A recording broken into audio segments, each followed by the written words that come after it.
Começou? Começou a gravar, beleza.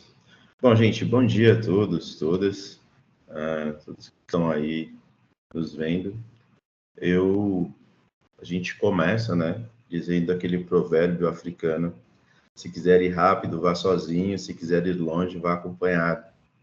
Foi assim que surgiu a afrofetividade, esse espaço de amor e empretecimento intelectual entre pretos, brancos, amarelos, quem mais quiser somar.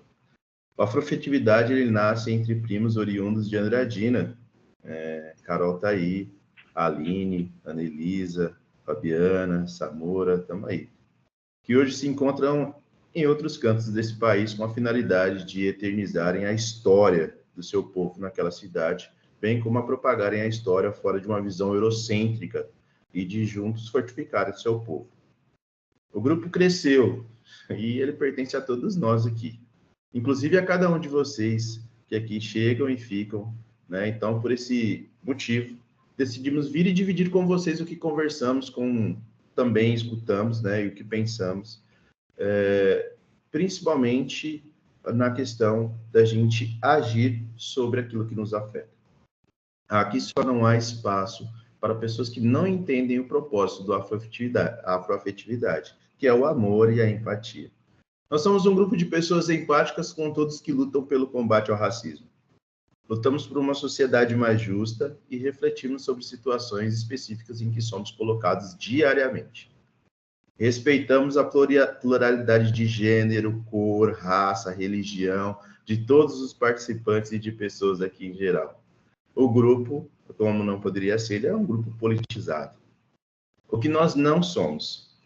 Nós não somos um grupo de autoajuda, embora, de certa forma, em determinados pontos, a gente também faz isso. Não apoiamos qualquer tipo de ato ilícito. Ser preto não te faz dono da razão. Nós também não somos intolerantes, viu, gente? Esse é o afroafetividade. E agora eu passo a palavra para a Bia. Ai, que honra. Muito bom. Eu sempre gosto de ouvir esse início que você traz, Rafa, porque é isso, acho que centraliza a gente e cada vez que eu ouço me traz uma nova perspectiva. Então, o grupo não é um grupo de autoajuda, mas ele nos cura, vai nos curando conforme compartilhamos nossas alegrias, né? E nossas ânsias, né, por uma sociedade mais justa para nós e para todos. Né? Então, hoje eu venho aqui com muito prazer, um pouco ansiosa, tá, gente? Eu estou para apresentar a minha convidada, né, que é a Sandra Santos. Muito prazer apresentar ela. É pessoal, gente, é um prazer pessoal ter ela aqui. Né? A gente tem relações para fora, né, de toda essa dinâmica política. E a Sandra Santos, né, é uma mulher que já vivenciou várias fases aqui na cidade de Ribeirão Preto, desde movimentos negros concentrados e muito bem organizados, até essa quebra um pouco, né? E a gente vem pensando muito como que a gente reúne tudo novamente e nos tornamos uma potência aqui na cidade de Ribeirão Preto. E, para além disso, ela é professora, né? Já lecionou na rede pública, na rede privada, e ela vem pensando hoje, né, os desafios da educação em tempos de intolerância. Então, não vou me estender muito na apresentação, porque acho que ela pode também falar por si, né, se apresentar aí como queira, né, Sandra? E pedindo licença, né, aos nossos e nossas que vieram antes, que de alguma forma também se organizaram. Hoje a gente se organiza com essa forma moderna, né, cada um no seu canto, né, mas os nossos se organizarem de forma também a pensar os desafios, né, da vida, do ser negro, né, porque aqui a gente vai falar de raça, né, a gente vai falar de uma determinada população que é afetada pela intolerância nos tempos atuais. Então, muito obrigada, Sandra, e obrigada, grupo, pela oportunidade.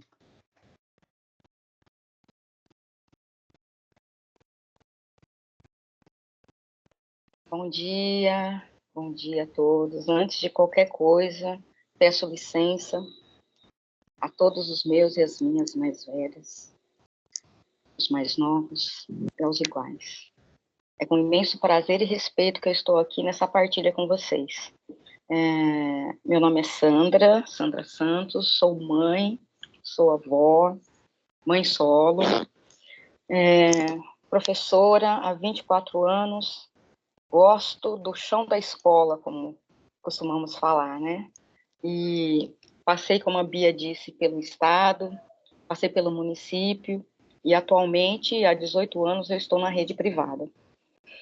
E é desse lugar, né, que eu desejo dialogar com vocês sobre a educação, esse mundo que nós vivemos da educação em tempos tão obscuros de intolerância.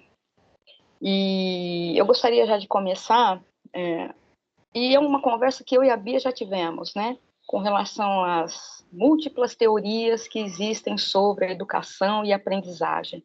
Temos várias, muitas, né, nacionais e internacionais.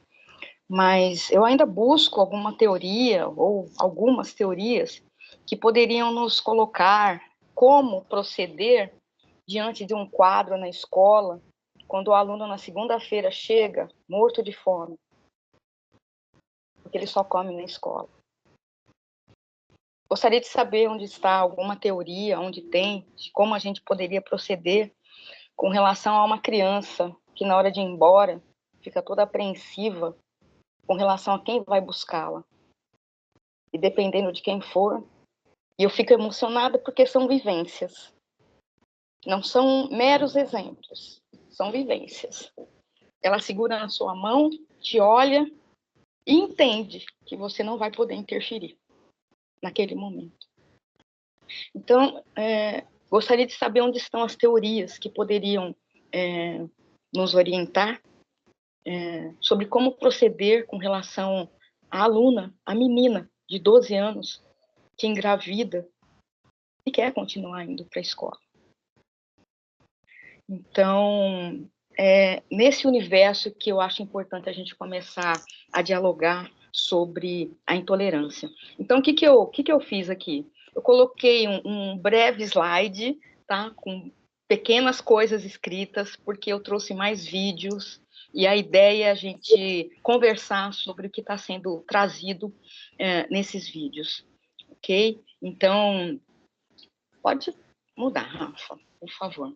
Eu fiz um breve contexto, certo, do que seria o racismo estrutural, que isso é uma coisa que nós já batemos em cima disso há muito tempo, falando sobre 1824, onde dentro da estrutura política, né, o nosso povo foi coisificado, institucionalmente falando, né? Então, todos os negros passam, dentro da Constituição, a serem considerados seres semoventes. Então, ele pode ser vendido junto com as vacas, o boi, o utensílio da fazenda, tudo. Então, aqui nós já temos a ideia da construção da coisa, né? Desse olhar que nós estamos combatendo hoje, do olhar não humano com relação ao nosso povo. Coloquei também, isso tudo bem antes da abolição da escravatura. Então, muitas vezes, as pessoas batem em cima do que nós falamos, dizendo que não foi bem assim, mas o Brasil ele fez todo um preparo antes de se organizar na chamada abolição. Ele precisava se precaver, ele precisava se estruturar, ele precisava ter mecanismos de defesa para lidar com o que viria após a abolição. E é isso que ele fez. Então, nós temos aí em 1839, os negros são proibidos de frequentarem escola. E por que isso foi colocado institucionalmente por lei? Porque em algumas províncias, o negro, ele frequentava, mesmo que fosse da janela para fora, mas ele, de alguma forma, ele acompanhava. Então, cada região do nosso Brasil, a partir dessa lei, passou a se estruturar ou se reestruturar para atender ao que passou a ser lei. E aí eu coloquei também a questão da lei de terras, né, que vai impedir toda pessoa alforriada, livre, de ter acesso à terra. Então, a terra passa a pertencer ao Estado, ao governo, e a partir daí só tem direito à terra quem comprá-la. Ok? Tudo bem? Diante desse pensamento, eu saio e venho para Ribeirão. Pode mudar, por gentileza. Eu não sei se quem é de Ribeirão teve oportunidade de ter acesso a uma reportagem que saiu em 2019 do Farolete, mostrando o abismo educacional em Ribeirão Preto. É uma reportagem muito significante, muito importante. E o que vai falar especificamente essa reportagem? Ele vai dar dados com relação ao número de jovens negros nas escolas públicas e nas escolas privadas. Então, eu separei só um dado para vocês darem uma olhada. Eu gostaria que vocês observassem aí o número de brancos e o número de negros nas escolas privadas e nas escolas públicas. Com um agravante específico. Foi detectado, na época dessa pesquisa, que 5 escolas em Ribeirão Preto não foi constatado nenhuma pessoa negra. 5 escolas em sala de aula não tinham pessoas declaradas negras. A partir daí, eu pergunto a vocês o seguinte: quem são essas pessoas que estão recebendo essa educação, que não é uma educação plural, não é? É uma educação já bem direcionada. Como que esses jovens vão olhar a pluralidade? De que maneira? Se no meio onde eles vivem, essa pluralidade não existe, não é vivenciada, não é experimentada. E uma dessas escolas, ela é extremamente concorrida, tá? Todo ano existe uma busca muito grande para que os filhos estudem nessa escola.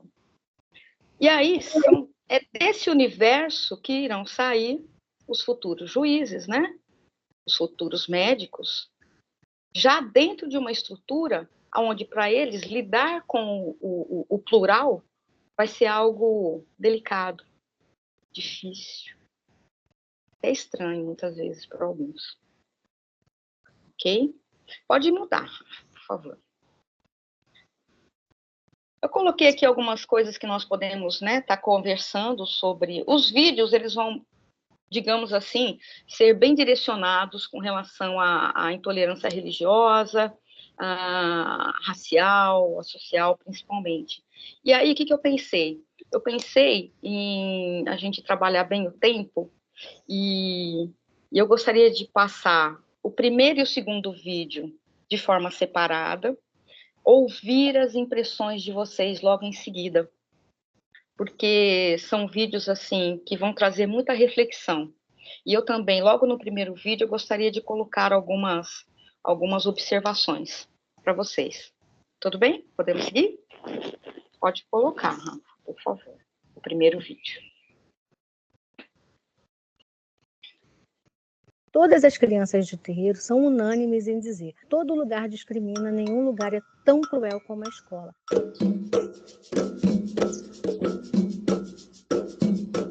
A decisão do STF, que julgou a ação direta de inconstitucionalidade 4439, é que o ensino pode ser confessional, ou seja, o professor católico vai poder catequizar os seus alunos. Os concursos são feitos dessa forma: um percentual para católicos, um percentual para evangélicos. No Rio de Janeiro são quase 70% católicos, quase 30% evangélicos e o restante de outras religiões.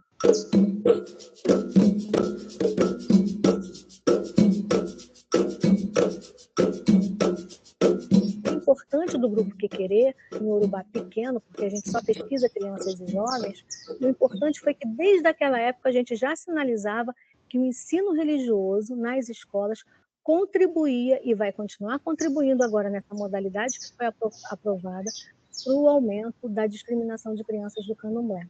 Entrevistando os professores de ensino religioso, eles dizem o seguinte: eu tinha 8 alunos ogãs que entenderam que estava errado por causa do ensino religioso e hoje são cristãos. Então, o ensino religioso existe na escola para converter, e é para converter e submeter crianças de religião de matriz africana, especialmente candomblé e umbanda. Nós, do PQD, do grupo da UERJ, somos totalmente contra o ensino religioso, qualquer modalidade de ensino religioso. Todos os conservadores usam todos os tipos de desculpa para legitimar o ensino religioso. Dizem que é para passar valores, para passar direitos humanos. Ora, isso é uma tarefa de todas as disciplinas. Lugar de religião é na casa, é na sinagoga, é na Igreja Universal, lá, quem quiser ensinar suas crianças, é na Igreja Católica, nos grupos jovens. Esses são os espaços de fé. Sábado agora eu estava com uma jovem, quando ela era criança, e ela estava de quelê, que é um preceito que você tem que respeitar depois de iniciado, e você olha para baixo. Mesmo ela indo para a escola, ela tinha que continuar olhando para baixo, mesmo a mãe dela tendo explicado para a professora que ela tinha que olhar para baixo, porque faz parte do preceito religioso do recém-iniciado, a professora pegou o rosto dela violentamente e falou: me olha na frente, não olhe para baixo. Então, são violências desse tipo, por exemplo. Quando raspam a cabeça para o santo, dizem que pegaram piolho, que tem leucemia, tudo táticas para não sofrer. Há muito tempo a gente diz tudo isso, a discriminação religiosa, a quebradeira de terreiro que a gente vive hoje, né? Os crimes homofóbicos, tudo isso é uma coisa só, e isso tem a ver com a educação, e isso tem a ver com o ensino religioso. Tem que estar olhando o que acontece na escola pública desse nosso estado, do nosso país.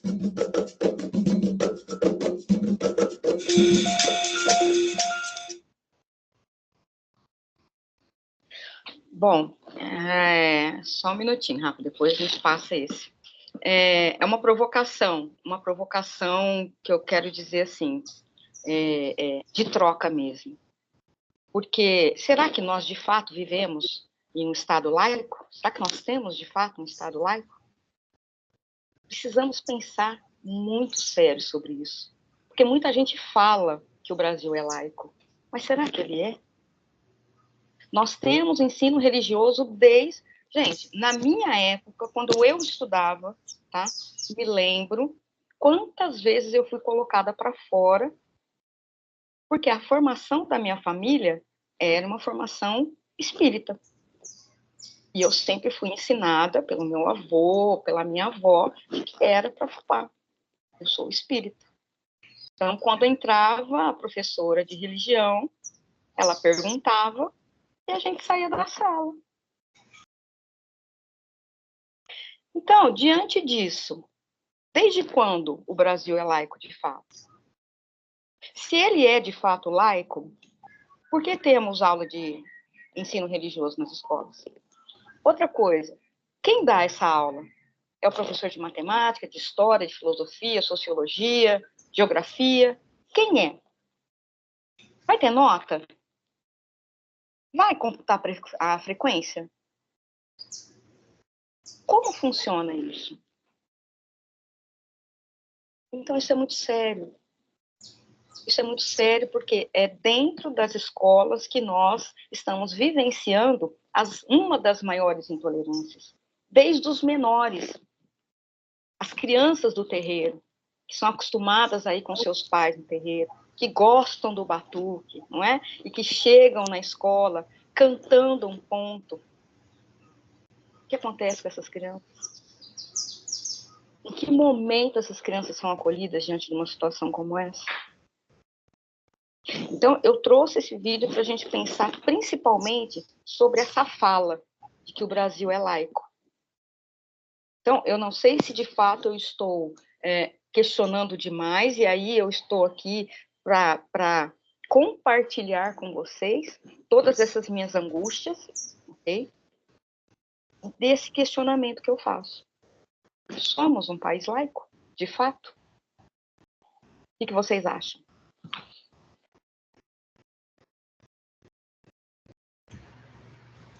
Oi, tá me ouvindo? Sim. Então, creio que não, né? Que não somos um país laico, apesar dessa mistura tão grande. Eu vim da igreja evangélica e, graças a Deus, hoje eu não sou mais religioso. Mas, assim, eu mesmo já sofri na minha família por causa dessa questão, né, religiosa. Minha família é muito evangélica. E eu saí para conhecer, né? Hoje eu sou espiritualista universal, eu considero assim. Mas eu mesmo quase perdi a minha faculdade, né? Que a minha mãe banca a minha faculdade. Então, quase perdi minha faculdade quando eu disse para ela que eu tinha saído da igreja, que eu estava indo na Umbanda e tudo mais. Então, assim, eu acredito que para mudar essa realidade, vai depender muito dessa geração de agora, né? Porque já foram muitos anos já de firmar essa religiosidade na mente, né? Da questão cristã, que infelizmente envergonha mesmo o que o Cristo veio trazer, que é o respeito, que é o amor. E, assim, a grande maioria são muito rígidos dentro da fé cristã e falta, né, respeito, falta muita compreensão, é porque eles creem que é para salvação, então todos têm que ser salvos na religião deles. E é muito difícil desfazer isso. Então, assim, e eu espero, né, que a partir dessa geração agora a gente possa mudar essa realidade, para que haja equilíbrio, né?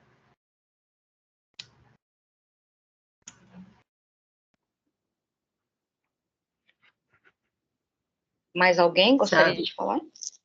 bom dia, Bom Sandra. dia. Excelente sua colocação e essa provocação também, né, para nós, educadores, refletirmos.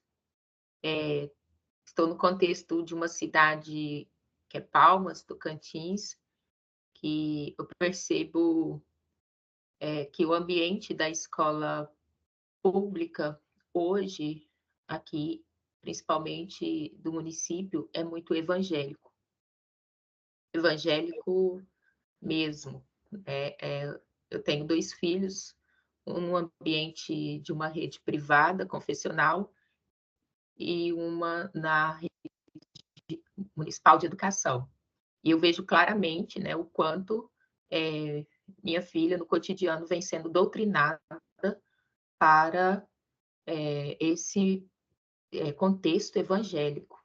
Então, assim, a escola pública que diz que é laica, ela é laica desde que alguém tente entrar com algo que não seja as crenças dos evangélicos. Eu sou católica, sou coordenadora de uma pastoral arquidiocesana da educação, e eu posso falar também de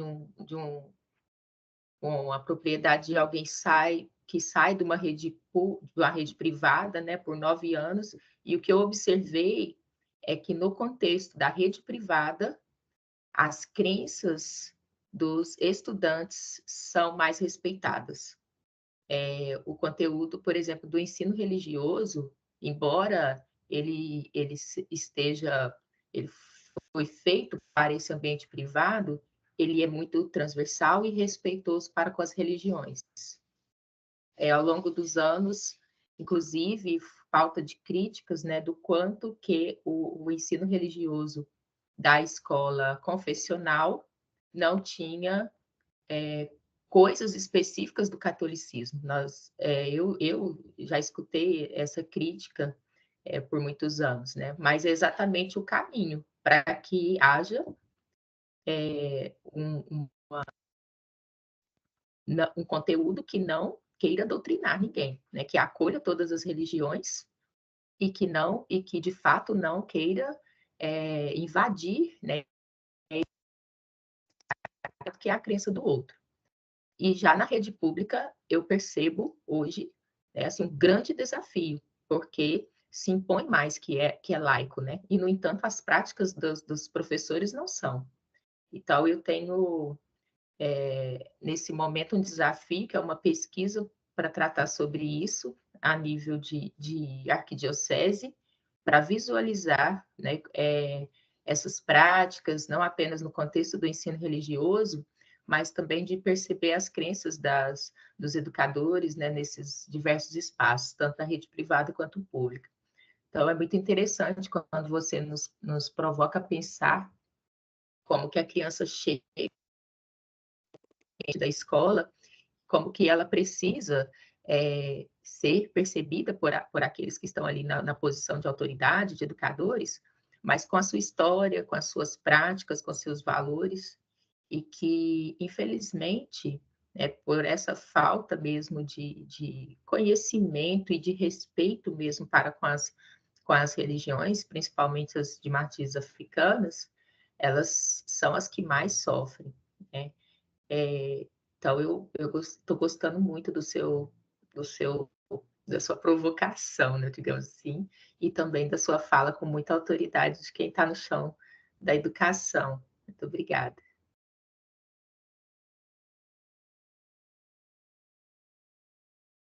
Obrigada, Luciana. Obrigada, Rafael. Só fazendo uma observação do que o Rafael disse, e isso também é uma fala que me preocupa muito, essa questão de transferir, vamos dizer assim, né? Passar a esperança para a próxima geração.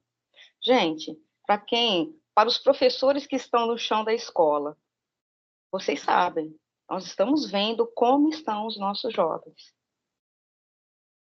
Eles estão totalmente sem chão.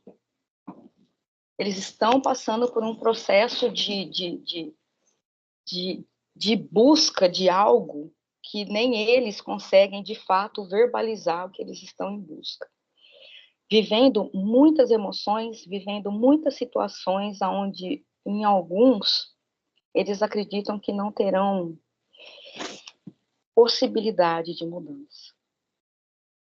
Então, a mudança é agora, e ela está em nós.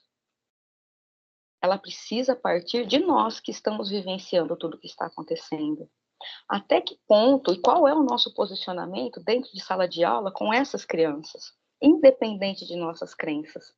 São seres humanos. E nós sabemos que dentro da sala de aula, o que atravessa é a cor.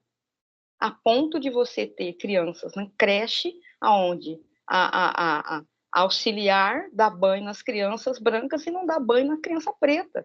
Então, desde pequena, ela já experimenta a violência.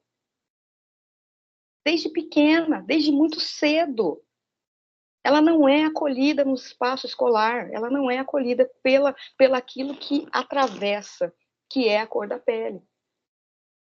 Então, trazer esse questionamento do Brasil laico, né, e o posicionamento de alguns educadores para tratar crianças, tanto da religião de matriz africana, ou que seja de outras religiões, como essas crianças são tratadas?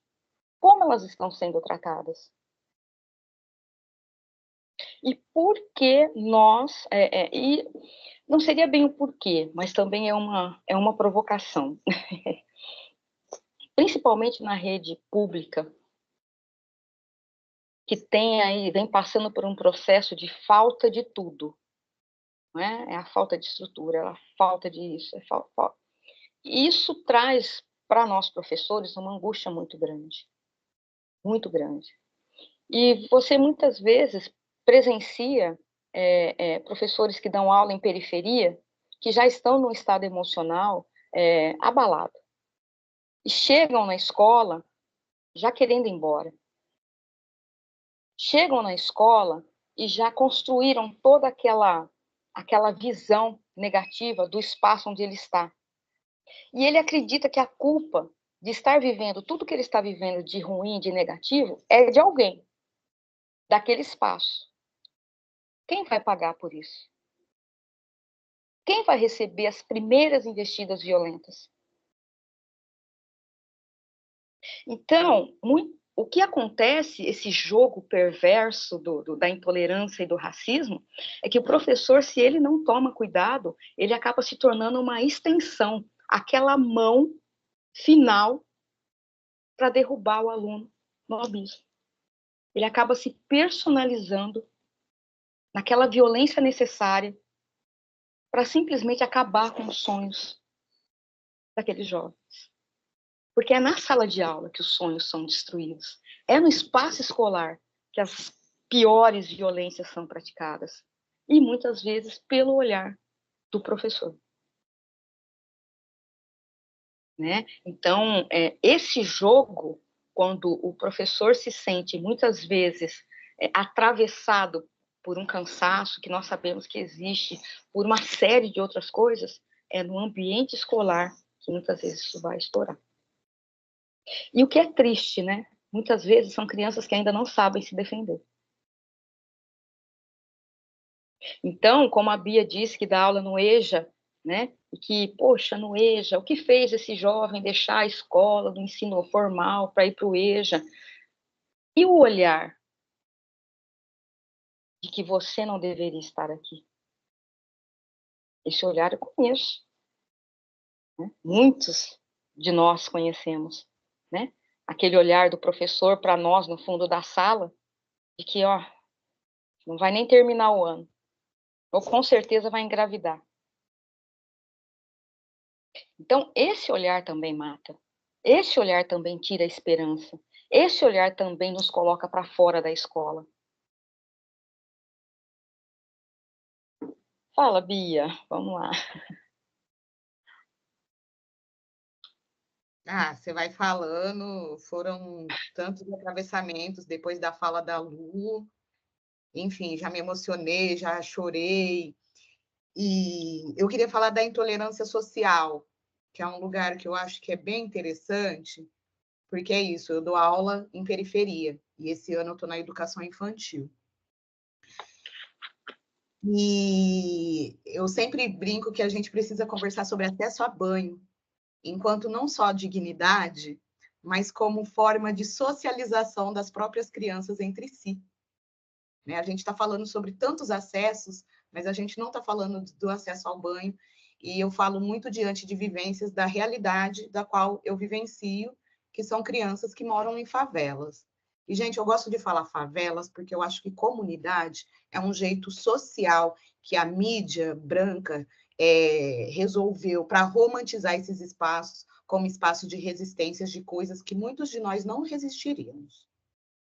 Então, eu gosto de falar favelas mesmo, que é para dar esse conceito de lugares precarizados, não só de moradia, mas de relações sociais. E aí, na educação infantil, eu tenho visto essa questão da intolerância religiosa.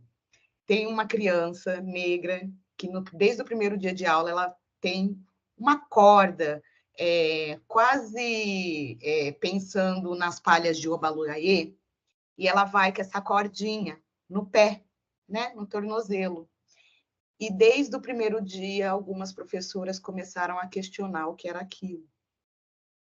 Né? E aí falaram coisas bizarras como macumba e não sei o quê, não sei o quê. E aí eu, para minimizar a situação, eu falei assim, gente, as crianças às vezes não precisam de um objeto para se sentir segura, é um paninho, é um ursinho dentro da escola, principalmente na educação infantil. Então, isso daí talvez é o que remete ela à família dela, a sentir segurança e tal. Porque a menina sempre, eu percebi que ela sempre segurava naquilo e fazia assim com a mão.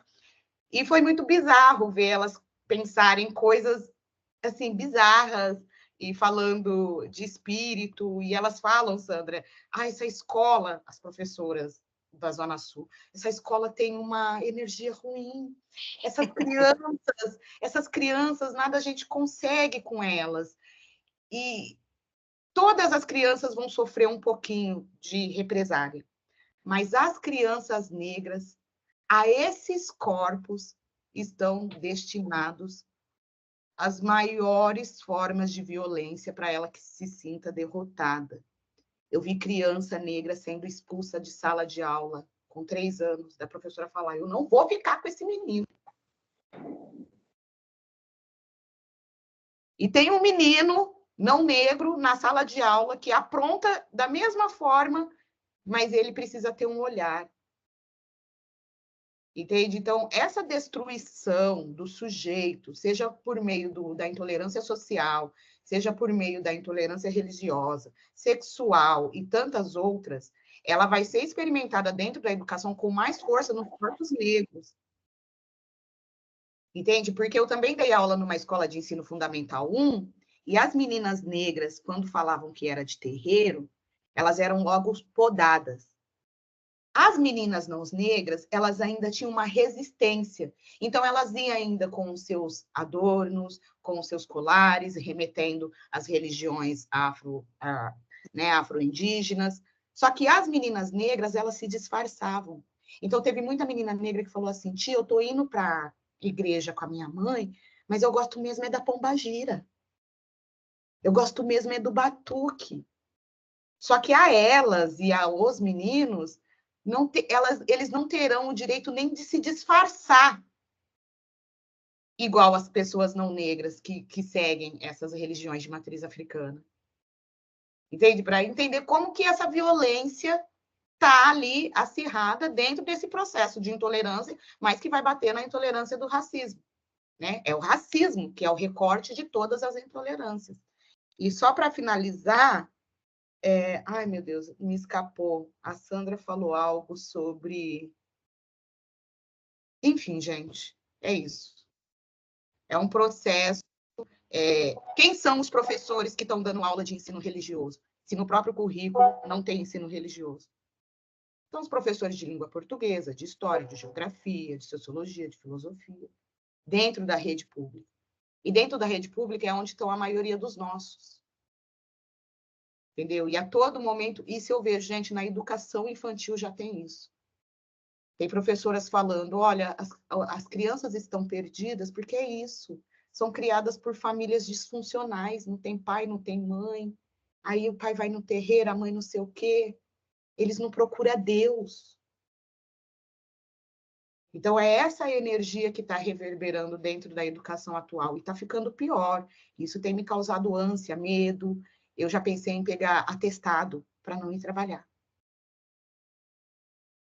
Eu estou adoecendo, entendeu? Também dentro desse espaço enquanto professora negra, né? Que falo, olha, eu sou convicta de que eu, dentro da estrutura periférica e na educação pública, eu vou fazer a mudança.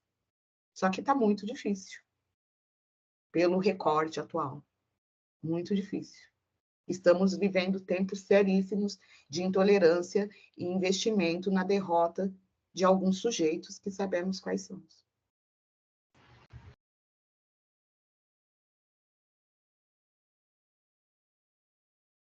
Entendo sua fala, potente. Adoecer também, já adoeci, perdi as contas de quantas vezes já adoeci nesse espaço escolar. Mas é a luta, né? Quem disse que seria fácil? Então, é o mundo contra nós, e nós contra o mundo. E eu acredito muito na nossa profissão. E eu acredito muito na nossa capacidade. E eu acredito muito no poder de cada um de vocês, educadores, quando vocês entram dentro da sala de aula. E acredito muito também naqueles que estão fora. A possibilidade, ela é real, de fazermos algo diferente. Diferente em que sentido? Com mais troca, com mais acolhimento, com mais busca, né, daquilo que a gente não conhece. Então, eu estou com medo do tempo. Então, queria pedir para o Rafael já passar para o próximo vídeo, e aí a gente vai fazendo essa ida e vinda daquilo tudo que eu trouxe para vocês. Tá bom, pessoal? Você pode colocar o próximo, por gentileza?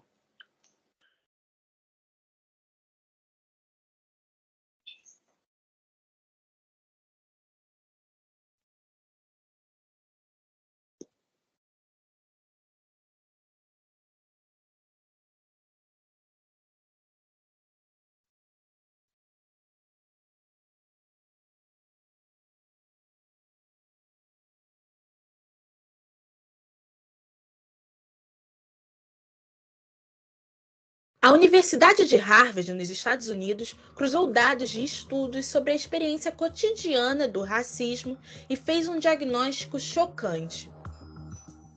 O chamado racismo estrutural prejudica o aprendizado, o comportamento e a saúde física e mental das crianças negras. Meu nome é Malu Cursino, da BBC News Brasil, e neste vídeo eu vou mostrar para vocês os 4 desastrosos efeitos do racismo nas crianças.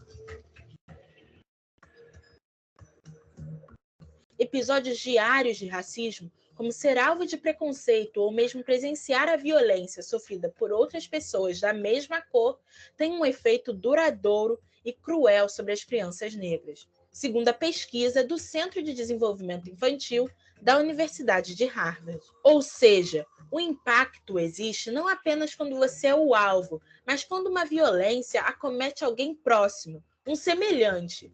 O corpo e a mente reagem como se o próximo pudesse ser você. No longo prazo, isso perpetua as disparidades raciais e aumenta as dificuldades para grande parte da população de atingir sua plena capacidade produtiva. E, claro, resulta em custos bilionários adicionais em saúde. Vítimas ou testemunhas do racismo estrutural, as crianças sofrem de 4 maneiras, segundo Harvard. Vamos lá. O corpo em estado de alerta constante. Racismo, violência dentro da comunidade e ausência de apoio para lidar com isso.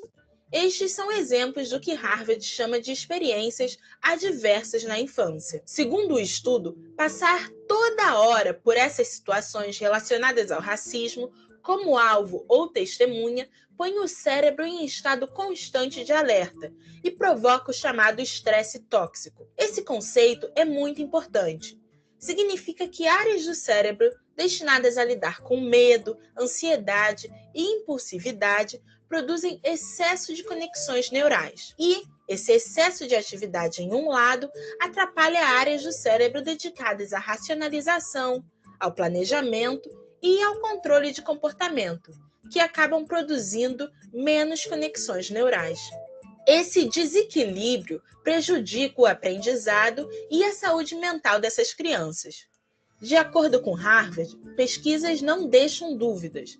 Racismo sistêmico e discriminação cotidiana estressam o cérebro e impõem barreiras ao desenvolvimento. O Centro de Desenvolvimento Infantil da Universidade de Harvard diz que o estresse tóxico está relacionado também à maior incidência de doenças crônicas na população negra.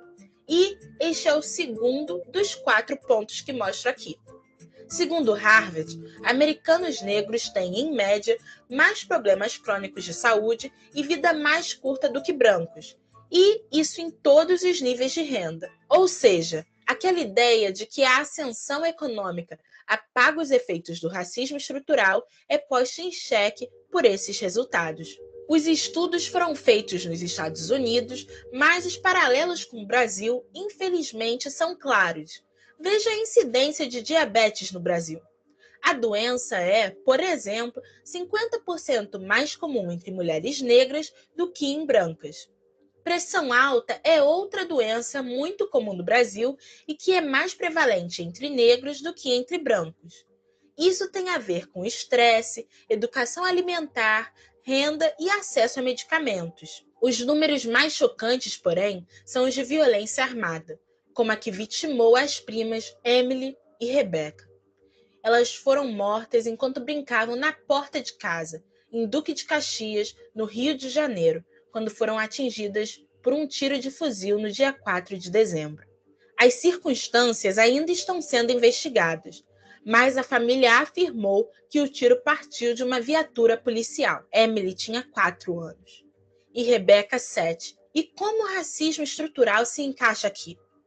Em primeiro lugar, vamos lembrar que certas áreas, como as favelas, são negligenciadas pelo poder público, desde que surgiram como local de moradia, originalmente de brasileiros livres da escravidão. Em segundo lugar, você consegue imaginar operações policiais como as vistas nessas áreas pobres se repetirem em áreas nobres da cidade?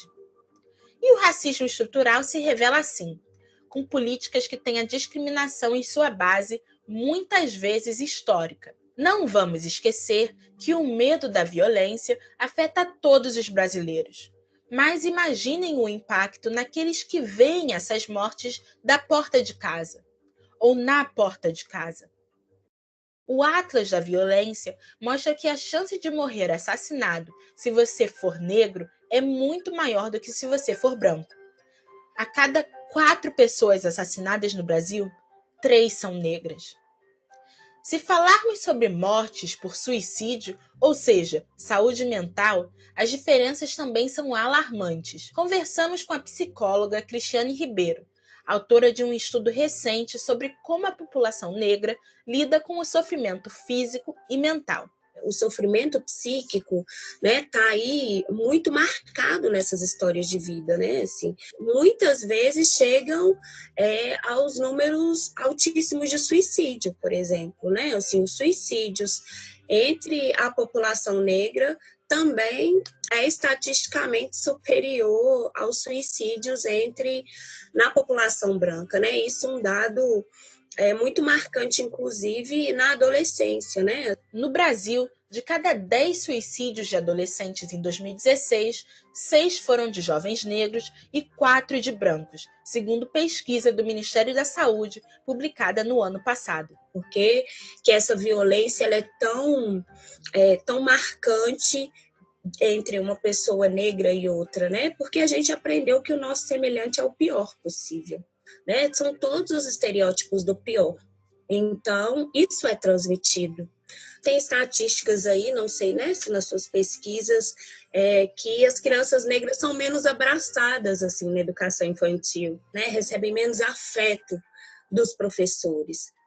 E esses dados, eles se constituem na história desses sujeitos aí de várias formas, né? Eu ainda trabalho com adolescentes, mas trabalhei durante muito tempo no sistema socioeducativo, e essas sentenças são muito recorrentes, né? Assim, isso que o menino vem escutando desde pequeno, né? De que ele não vale nada, de que não vai dar nada na vida, que vai ser igual o pai, né? Que vai ser igual, enfim, igual o pior exemplo possível da família, né? Então, essas trajetórias sentenciadas, e essa sentença, infelizmente, mas é uma sentença mortífera, né? Essa sentença, o resultado final dela, na grande maioria das vezes, de fato, é a morte. Tudo isso que a psicóloga Cristiane Ribeiro falou é potencializado pelas dificuldades que as pessoas negras têm de acesso aos serviços públicos. Daí vem o terceiro ponto da pesquisa de Harvard: as disparidades em saúde e educação. De acordo com o Centro de Desenvolvimento Infantil de Harvard, pessoas negras recebem tratamento pior do que os brancos nos sistemas de saúde e educação, além de terem menos acesso a oportunidades econômicas e a caminhos para o acúmulo de riqueza. Vejam as disparidades nas duas pontas. Mães negras têm menos acesso a consultas médicas e exames de pré-natal no SUS. Crianças negras de 0 a 3 anos têm percentual menor de matrículas em creches. Chegamos ao ensino médio, um marco importante do desenvolvimento. 53,9% dos jovens negros concluem o ensino médio. Entre os brancos, este número é 20 pontos percentuais maior. É uma enorme diferença.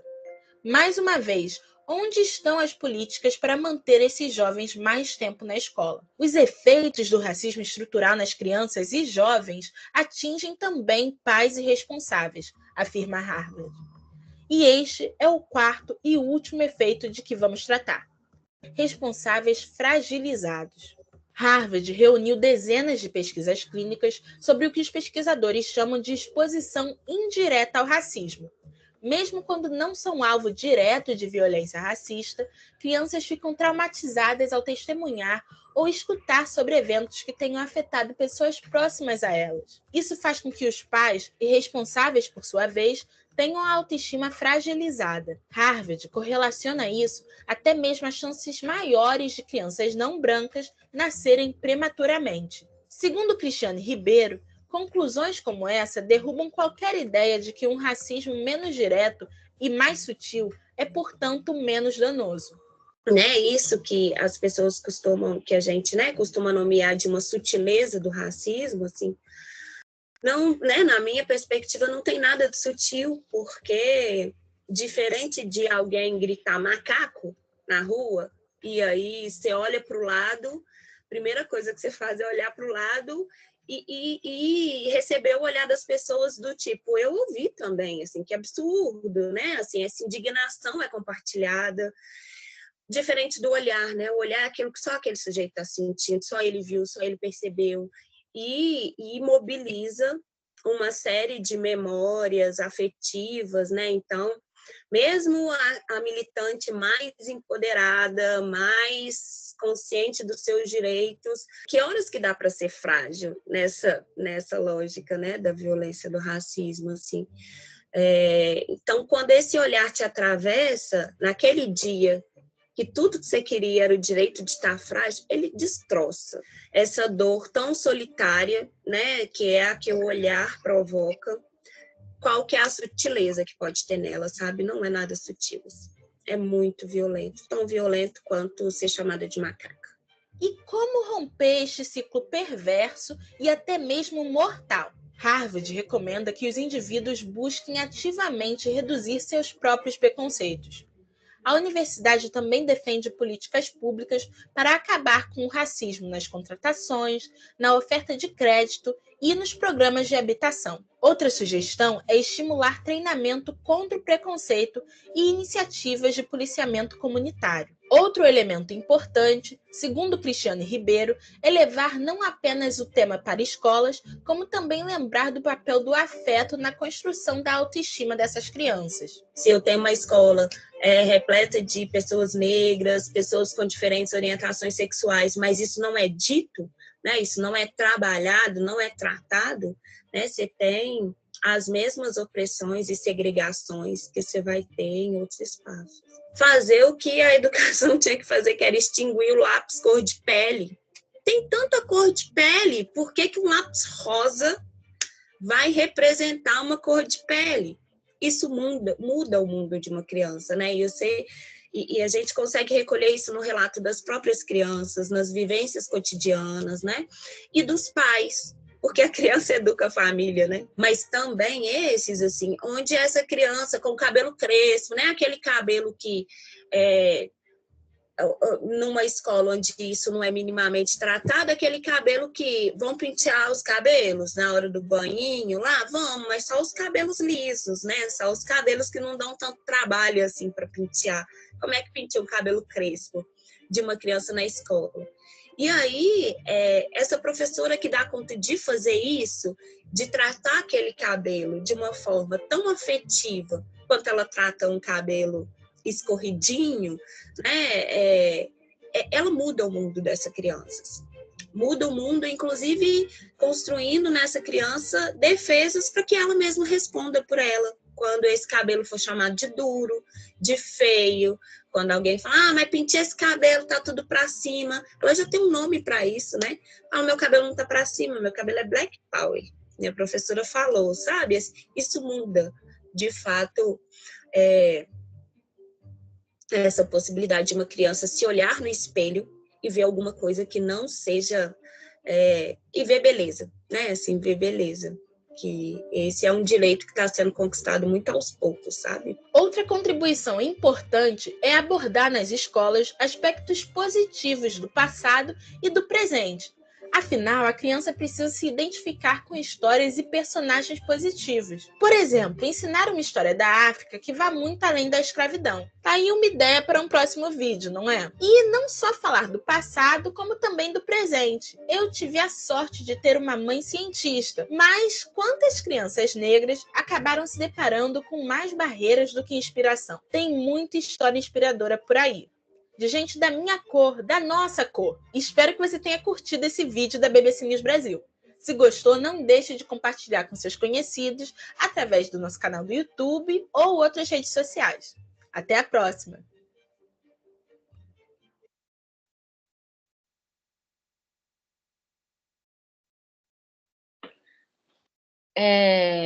Eu gosto muito desse vídeo e parte desse material faz parte de uma formação para professores que eu fiz em 2022. E foi muito significativo esse encontro, porque nós precisamos falar sobre isso. Nós precisamos nos organizar nas escolas, nós precisamos colocar em prática ideias, projetos que possam abraçar nossos alunos como um todo. E esse vídeo, ele traz muitas referências, e quantas vezes e quantas crianças já não chegaram na escola nesse estado que foi colocado aí, e o que ela queria era só um sorriso, um olhar acolhedor. E logo de cara, o que ela recebe? Então, como combater esse estado de total violência contra os nossos alunos, os alunos negros? O que nós estamos deixando de fazer enquanto professores? Porque nós sabemos que a estrutura é essa, não vai mudar. A ideia de que muitas vezes a escola privada ela pode proporcionar algo melhor é muito subjetivo em determinadas situações, porque eu atualmente estou com hoje 3 alunos negros na escola, mas a experiência da primeira aluna negra na escola é aquilo, foi extremamente negativo, a ponto dela ficar com o braço levantado para tirar dúvida na sala, e a professora de biologia não havia. Então, ela não conseguia tirar as dúvidas. Isso foi desde o 4º ano que ela entrou na escola até o 3º colegial. Mas a referência dela era me ter como professora, a única professora negra daquele espaço. Então, como nós podemos trabalhar essa questão? Além do reconhecimento da hostilidade desse espaço. Então, é isso que eu fico a todo momento perguntando, questionando e entendendo, como a Bia disse, nós já estamos em um estado de adoecimento já há muito tempo, né, de várias formas. E mesmo assim, nesse estado de adoecimento, nós precisamos pensar alternativas para furar essa bolha da intolerância, principalmente dentro do espaço escolar. Eu tive uma fala com alguns jovens estudantes de mestrado e doutorado em educação, e aí eu também fiz esse questionamento comigo, né? Falei, gente, vocês têm os títulos, né? Você é doutor em educação. Querer ser professor e ficar, vai mais acima, seja um gestor dessa escola, pense algo além, porque nós precisamos de mais pessoas pretas lá nas cabeças. Nós temos muitos educadores negros fantásticos, mas nós precisamos que eles estejam lá em cima. Mas o chão da escola, ele precisa desse apoio. E esse apoio vem de como nós lidamos com essas questões, com esses alunos, com essas intolerâncias, com esse olhar. Acho que seria mais ou menos isso. Alguém quer complementar aí alguma coisa?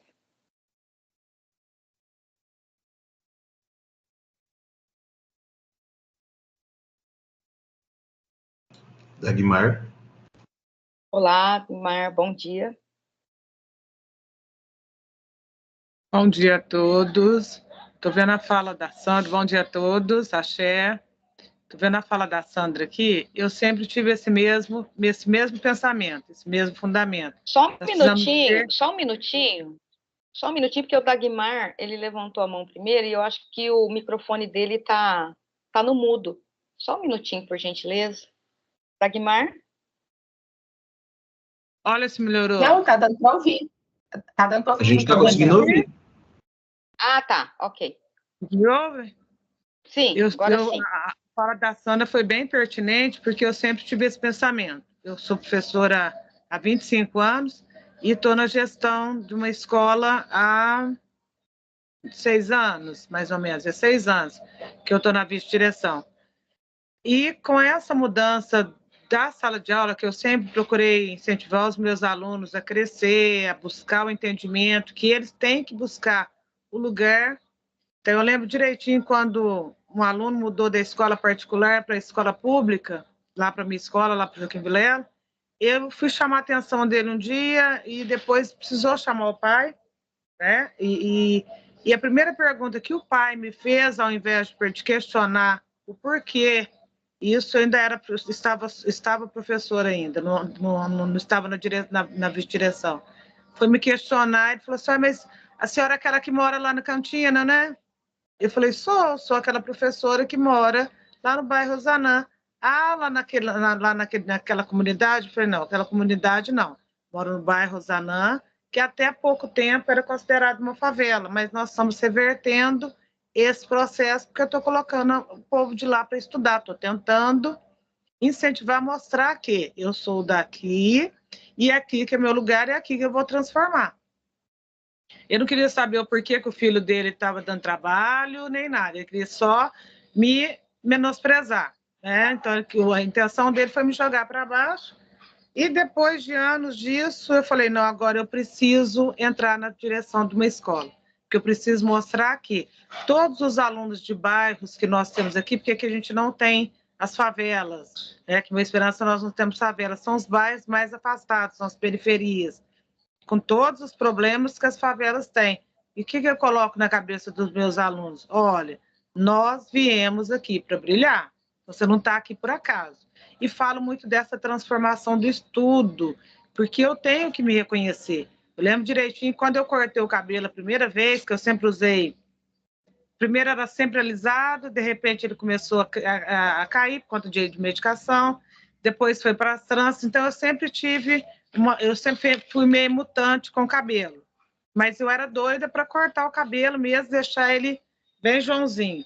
O dia que eu cheguei na escola Joãozinho, todos os professores, a não ser a turma nova, que já passaram, que foram ex-alunos meus, não tiveram aquele trem assim.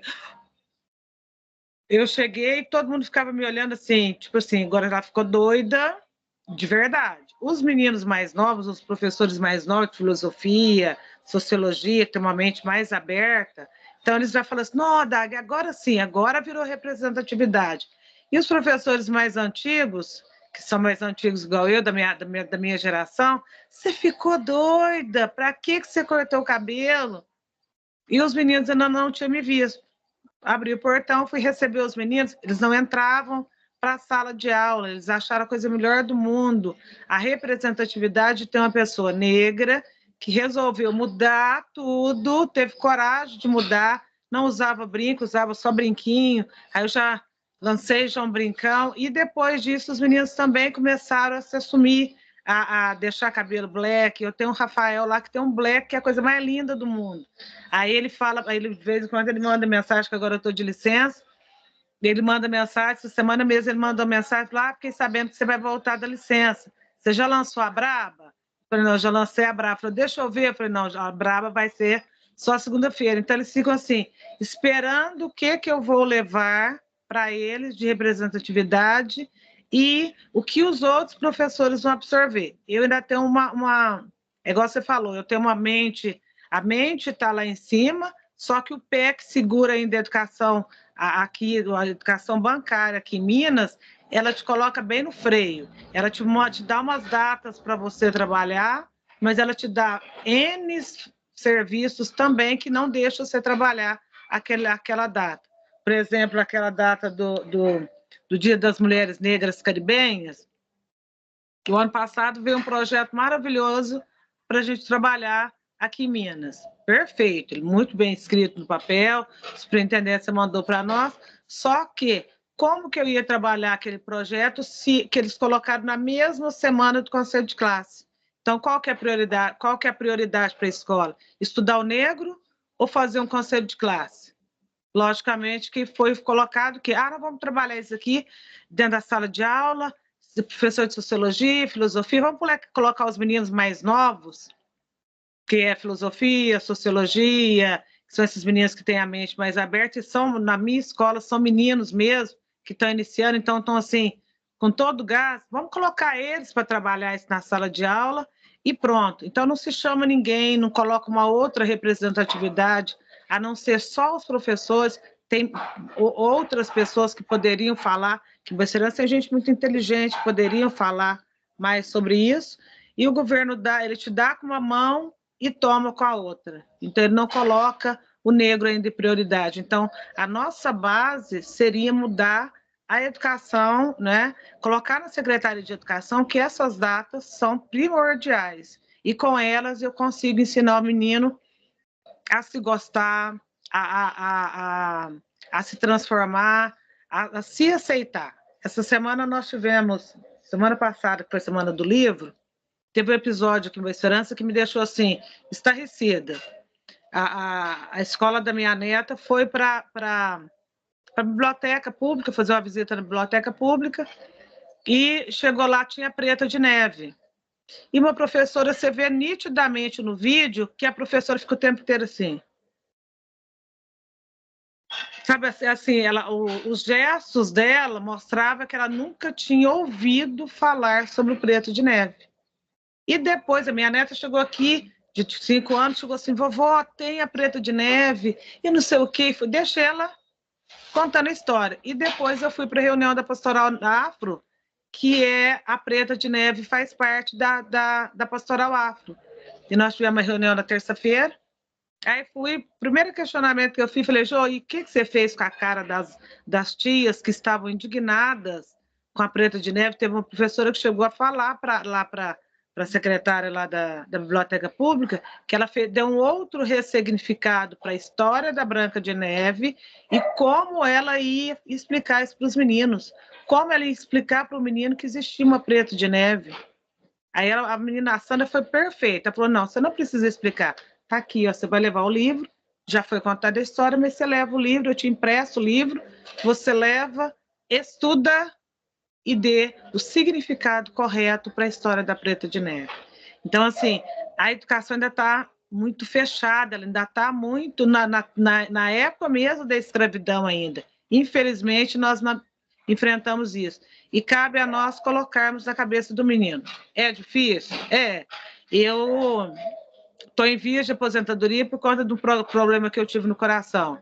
Mas eu só vou sair para aposentar depois que eu desenvolver esses projetos, não deixar só na mão dos meus meninos mais novos. Aí sim, a hora que eu fechar esse ciclo na escola, com esses projetos que eu já estou colocando, a gente já vinha colocando em prática, aí eu aposento. Aí eu aposento tranquilo, porque eu vi que com isso a nossa gestão conseguiu mudar essa questão do negro, a questão da pessoa trans. Nós tivemos um menino, que a Lara, que virou uma moça linda, que ela se sentiu segura de passar pelo processo de se tornar uma pessoa trans dentro da nossa escola. Ela entrou menino e vai se formar esse ano com chave de ouro, como Lara. Todo mundo respeita, foi um processo que foi ensinando para os meninos o porquê daquilo ali dela se transformar, e ela fala assim, no empoderamento, e todo dia que você encontra com a Lara, ela fala, isso foi do Joaquim Vilela, isso foi da minha escola. Então, assim, é uma camisa que eu visto com prazer e a gente vai mudando, mas precisa de mais gente. Eu sozinha não dava conta. Com essa turma nova que passou no concurso agora, que é a minha professora de História, eu estou com uma outra bacana que veio também, que vou acabar perdendo ela, porque ela foi efetivada, vai ter que ir embora para Varginha, tudo cabeça aberta, tem um professor de Sociologia, meu professor de Artes é, assim, fenomenal. Ele pega todas as... Esses dias ele estava fazendo uma reescrita da Tarsila Amaral, colocando personagens negras dentro da reescrita da Tarsila Amaral. Então ele caminha em todos os ângulos ali e pega tudo. Evangélico, não fala em religião, mas a hora que ele pega, o ano passado ele pegou o Congo e levou para a sala de aula, e pegou as companhias de reis e levou para a sala de aula, que bate com a religião dele, né? Porque fala tudo ao contrário. A hora que ele estava estudando a cultura afro lá na escola, teve pais que falou que ele estava levando a macumba para dentro da sala de aula, porque ele levou um pedaço do Congo, né? E assim, ele falou, esse ano eu vou trazer a macumba de novo, então, se é para trazer a macumba, eu vou trazer. Aí ele foi, explicou, deu aula de sincretismo religioso para todas as turmas. Então, foi assim, fora do normal, viu? Então, essa aula de hoje da Sandra, as outras falas, só veio acrescentar o que a gente faz na sala, viu? Parabéns para vocês, que a gente continue nessa luta. Axé para todo mundo e que continuamos nessa luta. Axé, Dagmar, axé, tamo junto, tá? Precisar de alguma coisa, é só chamar. Fabiana, agora? Oi, Sandra. Muito pertinente essa fala. Eu vou ser breve, durante a fala de todos aí foram surtindo vários spoilers, né? Eu sou de Andradina, estou aqui em Ribeirão Preto faz 10 anos, mas o meu avô era um bandista, então eu fui criada assim, vendo meus avós, né? O bandistas, meu avô mantém até hoje uma folia de reis, nós tínhamos uma escola de samba, grupos de capoeira, então, de uma certa forma, isso nos trouxe uma referência, uma base. Então, o pessoal que é de Andradina, aí, o Rafael, a Carolina, inclusive nossos avós eram tudo compadres, comadres, né? E eu vejo o quão importante foi essa vivência, essa experiência que eles nos proporcionaram. Eu sofri muito racismo na escola por ser neta de quem eu era, né? Meus tios sofreram, eu também. Os netos do macumbeiro, os neguinhos da Baixada Preta, né? E hoje, mas assim, a gente, graças a Deus, nós tínhamos uma comunidade ali de uma certa forma organizada, a Baixada Preta de Andradina, né? Então, nossos antepassados, nossos avós, eles, de uma certa forma, eles nos prepararam, né? E eu vejo como esse espaço foi importante para a pessoa que eu sou hoje. Esse era um assunto. Eu coloquei meu filho numa escola particular aqui em Ribeirão Preto, achando que eu estava fazendo algo que seria bom para ele. E foi uma experiência muito ruim. Eu tive uma experiência péssima com meu filho, né? Porque ele era o único negro da escola. E assistindo o vídeo, ela falou do abraço. Eu abraço muito meu filho. Eu abraço muito meu filho. Por quê? Porque eu senti falta desse abraço. A criança negra, ela é a criança menos abraçada. E eu levava o meu filho na porta da sala de aula, todos os dias. Aí um dia me proibiram de entrar na escola. Mas você pode vir até aqui. Por quê? Porque quando ele chegava na porta da escola, ele ficava esperando aquele abraço de quem estava ali recepcionando ele. E aquele abraço não vinha. Então, eu ficava observando a fila, aquela fila de carro, né? Quando vai chegando, dependendo do carro, a criança ela é recepcionada de uma forma. A professora vai lá, pega ele de dentro do carro, abraça, beija e põe dentro da escola, né? E dependendo do carro, não tem esse acolhimento. Eu acho que é uma coisa que a gente precisa prestar muita atenção. E esse ano eu coloquei meu filho no SESI, houve assim, uma melhora muito grande. A primeira observação que ele fez foi: mãe, na minha escola tem meninos pretos, né? Ele já se vê mais representado. Mas esse dia ele chegou em casa, e eu venho trabalhando isso com meu filho, ele chegou em casa e me falou uma frase. Eu falei para ele: olha, se falarem isso, você fala para a mãe, fala para o pai, fala com a professora. E ele chegou em casa assim: menino cor de pele, menino não sei o quê, e ele disse que foi na diretoria. Eu falei: por que você foi? Ele falou: o menino cor de pele chamou o meu amiguinho de menino cor de bosta, né? E aí ele falou: eu fui na diretoria, falei para a professora, e agora os meninos estão me chamando de fofoqueiro. Eu falei: não tem problema, você vai ser um fofoqueiro, mas você vai defender que aquele menino que tem a mesma cor que a sua não é um menino cor de bosta. Então, eu estou, assim, inclusive, até anotando algumas coisas, porque o SESI é uma escola muito inclusiva, eu vejo, inclusive, nos materiais didáticos, né? Para estar levando isso para a reunião, porque foi uma coisa que aconteceu lá na escola e que ele trouxe, e que na próxima reunião eu vou anotando, porque o SESI trabalha muito essa questão. E, Sandra, só para ser breve, né, que o nosso tempo está curto, um caso que aconteceu aqui em Ribeirão Preto, daquela diretora de uma escola, não sei se o pessoal aí acompanhou, Rafa, há uma diretora de uma escola que teve uma atitude racista com vários alunos, né? Os pais fizeram uma manifestação, foram para a porta da escola, com a polícia, inclusive o meu sogro trabalha nessa escola. E qual foi a decisão da Secretaria de Educação? Levar essa diretora para uma outra escola, né? E, graças a Deus, também os pais daquela escola também se manifestaram, porque se uma diretora negra fizer alguma coisa dessa na escola, né? Essa professora ela tinha que ser exonerada. Eu queria te agradecer, tá, Sandra? É muito bom te ouvir. Trouxe uma fala que trouxe muitas reflexões. Qual é o seu posicionamento? Você com certeza deve estar acompanhando esse caso, né?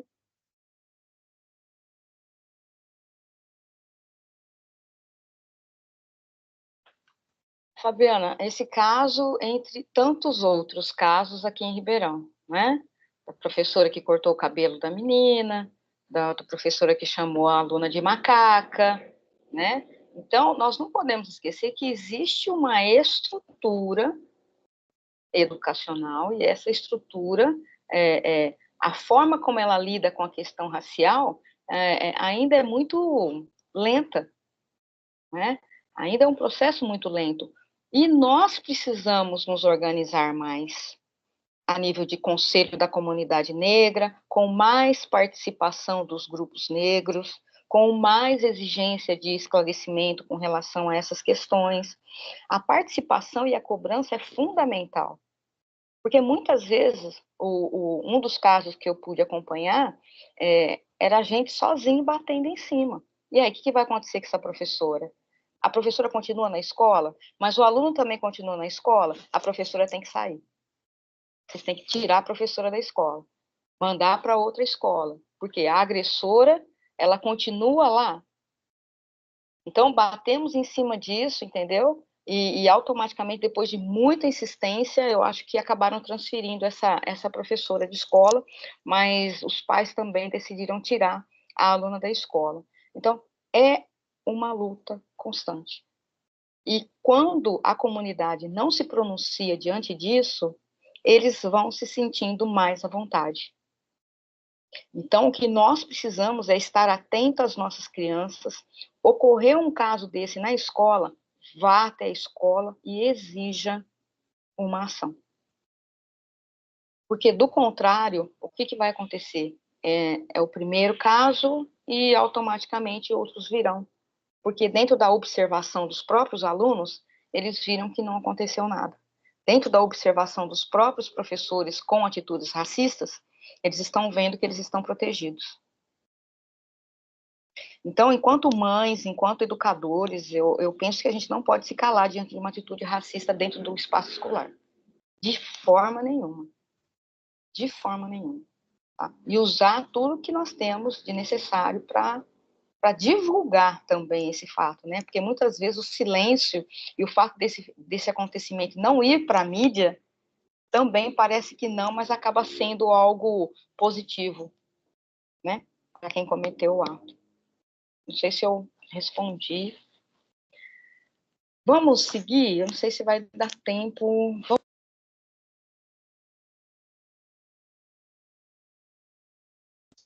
microfone está fechado, Sandra. Desculpa.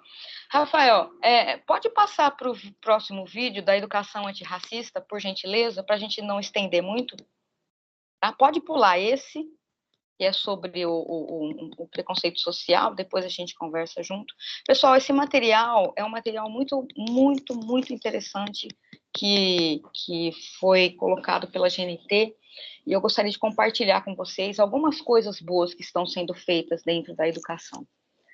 Pode colocar, Rafael. Em fundo colorido, lê-se Educação Antirracista, imagens de famílias com crianças negras e indígenas em atividades de lazer, em paralelo com imagens dos especialistas dando depoimentos. Você sabe o que é educação antirracista?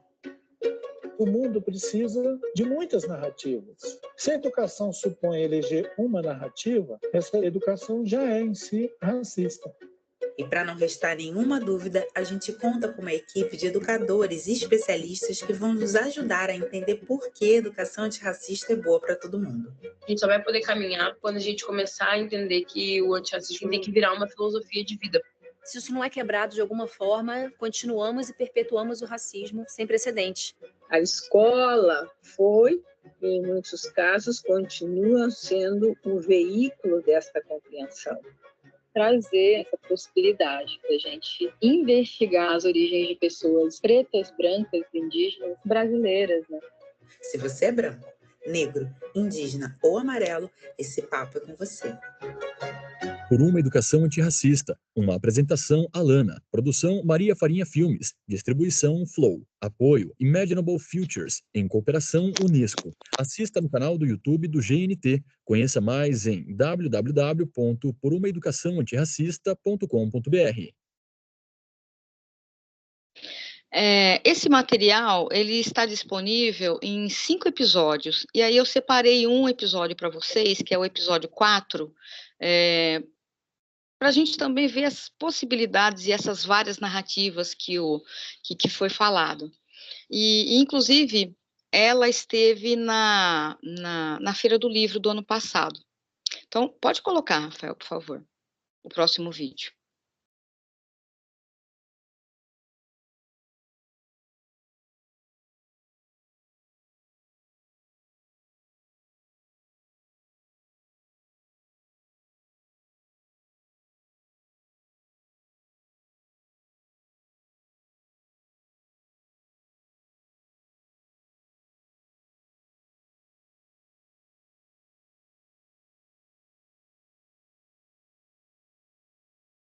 A cada episódio, uma família recebe em casa um livro feito especialmente para a série, com uma história lúdica e uma atividade pedagógica antirracista.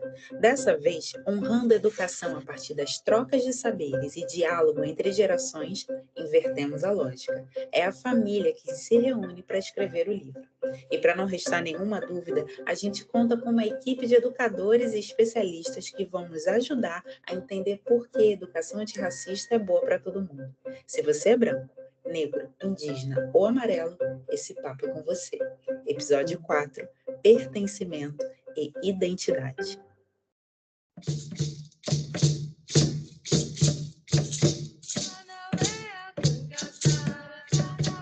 Só pelo menos 2, 3 mil anos atrás, os povos indígenas já educam seus filhos para seguir os princípios que regem cada um dos povos que existem ainda no Brasil.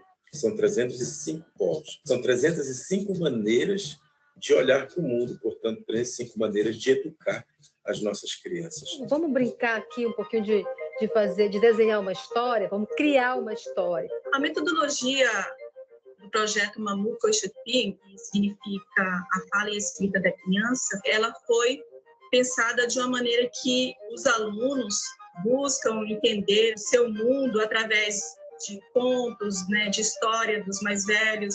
Com esse conhecimento, eles vão entendendo melhor o outro conhecimento da sociedade em que eles estão inseridos, que é a sociedade não indígena. Eu acredito muito na literatura como grande instrumento de formação de consciência. E na literatura indígena, sendo produzida pelos indígenas, um caminho muito importante para a gente romper com o racismo, com os estereótipos das populações indígenas. Olha só, gente, que acabou de chegar aqui em casa. Escola de Ancestrais Bora-Bri. Esse é mais um projeto que eu venho desenvolvendo com meu filho. Em cima do desenho dele, eu escrevi o texto. E assim foi indo. Assim nasceu o dia em Harmoniosa. O Irá começou a se preparar para a aula do dia a dia. Aqui, ó. A escola era um lugar onde todas as crianças queriam estudar. Lá, Curupira era o professor. Então, a partir daí, eu pensei, por que não trazer o Curupira para ser esse professor? Visibilizar mais essa educação vinda desse ente da floresta. A figura do professor, da professora, como o detentor de conhecimento, isso não existe na educação indígena, porque toda a comunidade, inclusive os seres não humanos, são considerados instrutores. Na hora da primeira leitura, o Irá se assustou. Chegou a pensar, veja só, que por ser autista, aquela escola não era para ele. E logo foi saindo de fininho. Olha lá aquele querendo fugir. O Curupira, encostado na árvore, havia espiado toda a cena. Eu comecei a estudar, já foi em escola tradicional não indígena. Não foi fácil sair da aldeia para a cidade estudar, Não foi fácil conviver com outras crianças, não foi fácil conviver com o preconceito. O fato é que a escola não considera os indígenas que vivem em contexto urbano, não consideram indígenas. E para o indígena, uma criança indígena, geografia, história, matemática, é tudo uma coisa que ele aprende ali na prática, sem separação. E a escola pensa a educação a partir de outras teorias pedagógicas, outras teorias de educação, que não levam em consideração a nossa própria diversidade. Se a gente for pensar na inclusão dos alunos indígenas, como é essa inclusão? Como é essa presença dessa criança quando sai da escola na aldeia e vai ter que estudar numa escola na cidade? Eu já passei por isso. Quando eu entrei na sala de aula, as crianças me receberam assim, ó. Olha o índio, olha o índio. Os professores, as professoras, às vezes precisam, por força, inclusive, do próprio sistema, criar o tal do Dia do Índio, ou a Semana dos Povos Indígenas, ou mesmo o mês dos povos indígenas. Aí vem, né, a memória, a cabeça de que existem indígenas também ali no contexto daquela escola, e muitas vezes eles acabam sendo violentamente pinçados ali daquele contexto particular deles e jogados assim numa visibilidade muito grande do qual eles não estão preparados. A gente precisa compreender esse contexto que a gente vive. E aí é que entra a pluralidade, a interculturalidade na educação. O Curupira aproximou-se do menino. O que ele fez? Abraçou. E o Irá ficou como? Feliz. Nós somos povos que estamos nesse trânsito aldeia-cidade. E a literatura também faz essa ligação. Ela também interliga esses mundos, essas pontes, cria conexões. É isso que a gente quer. Aí eles começaram a brincar, e o Curupira rodava o menino e fazia ventania. Ele cantava, dançava, ensinava pela verbalização para que o Irá se sentisse como? Feliz. Incluído e feliz na educação. Na educação, Carlinhos. Eu achei muito legal esse livro, que eu me vi na história, e me ver igual como eu mesmo. Me ver como uma pessoa igual, me ver como um desenho, me ver como tudo. E é uma alegria muito grande a gente construir uma história. E quando essa história, né, envolve um filho da gente, né? A alegria da gente é maior ainda, né? Nas histórias estão contidos os princípios da nossa existência, que nos lembra quem nós somos, de onde viemos, o que a gente faz nesse mundo. Isso os povos indígenas têm muito claro. São povos do coletivo, e, portanto, entendem que viver coletivamente é uma troca de afetos, troca de histórias, troca de sentimentos, e que vai permitindo que a sociedade ela vá vivendo de uma forma equilibrada. A escola entendeu o que é solidariedade em uma aula de união. É hora de quebrar, de decolonizar, de mexer com o nosso eu, com o nosso imaginário, de buscar uma renovação como ser humano que somos, como espíritos evoluídos que somos, ou em processo de evolução.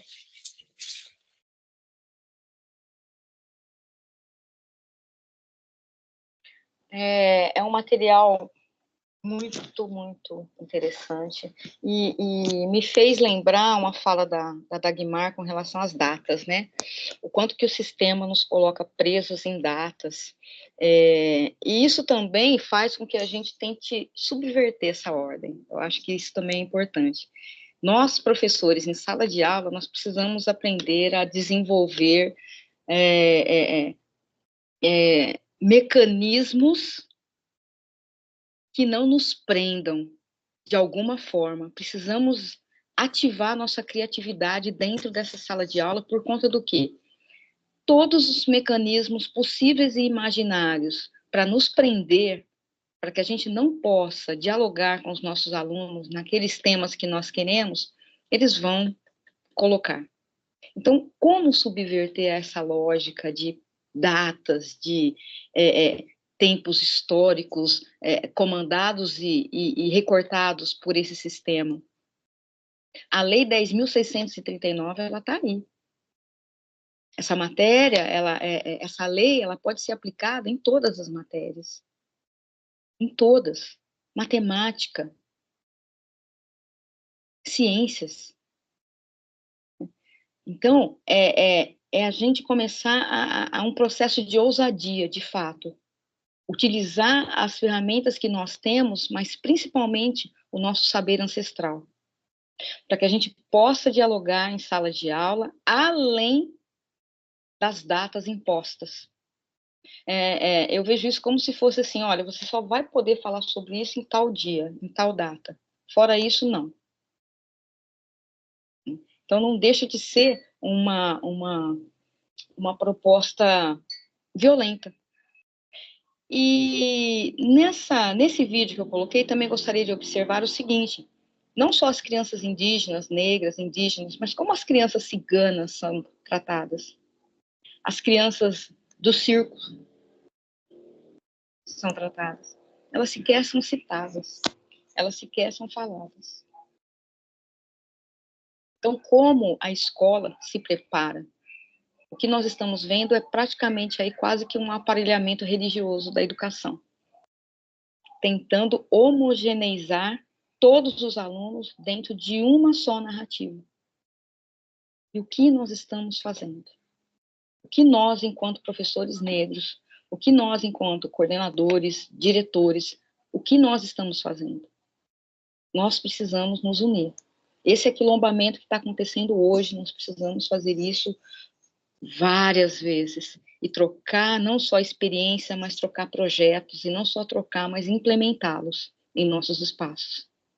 Porque é a ação que vai fazer a diferença. É a ação.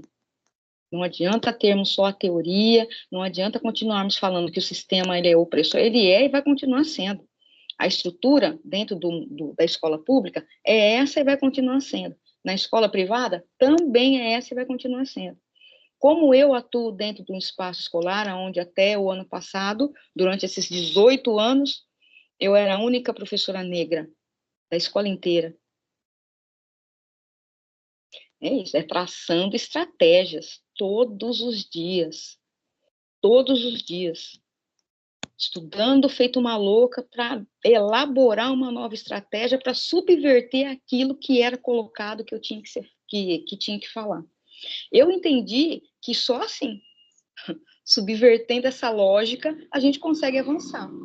Porque se depender desse sistema, a gente fica no mesmo lugar. Então, essa era a ideia que eu gostaria de passar para vocês. Alguém gostaria de fazer algum comentário?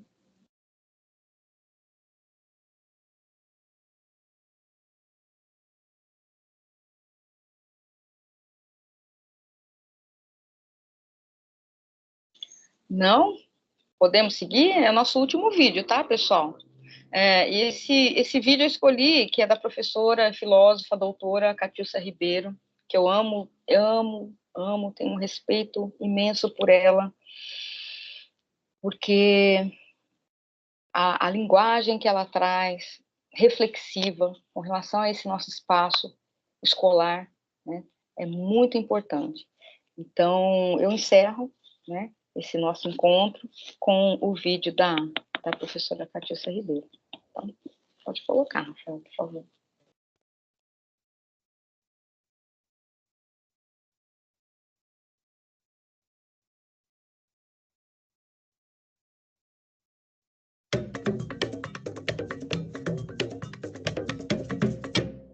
Saudações, família. Eu sou Catiúcia Ribeiro, mulher preta nascida e criada numa comunidade quilombola do Rio Grande do Sul.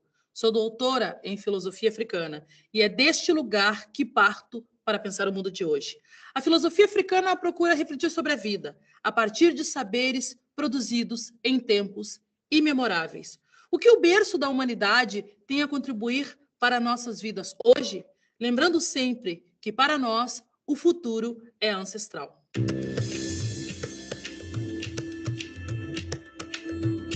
Vaidade. Quem nunca se deixou levar por esse sentimento tão sedutor?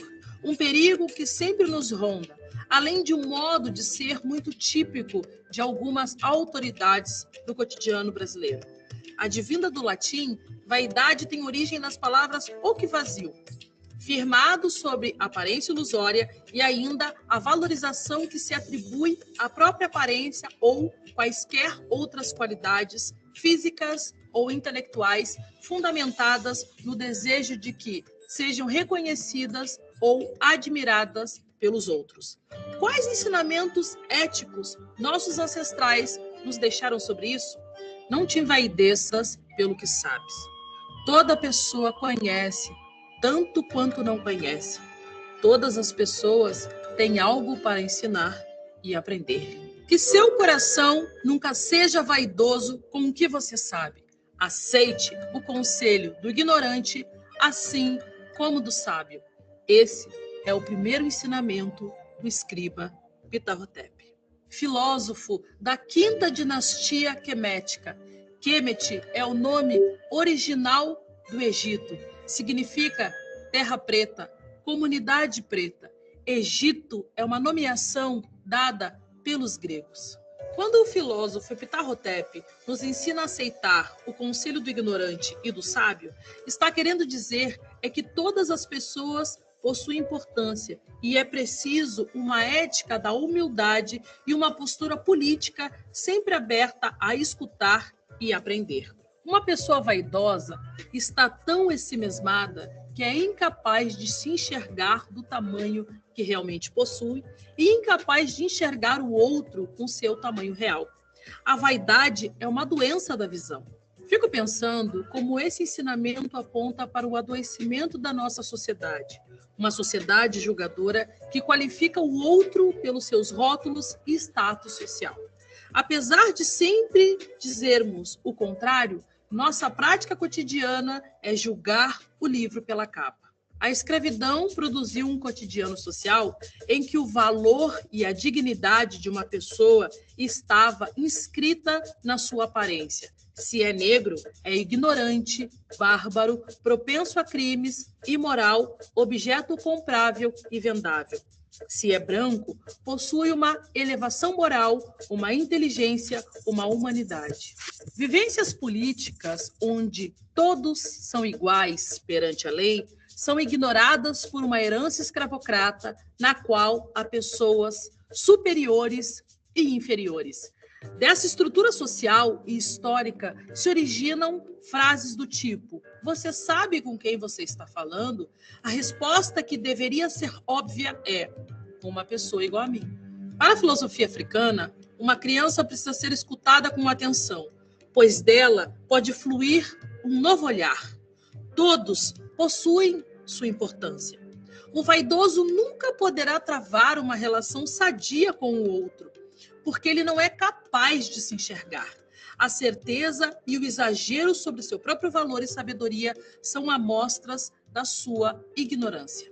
O entendimento é que cada um possui seu solo, seu saber, seu conhecimento, e que a sociedade, as relações, a filosofia deveriam se traduzir em forma de cuidar para que cada um possa expressar seu brilho da maneira mais intensa possível.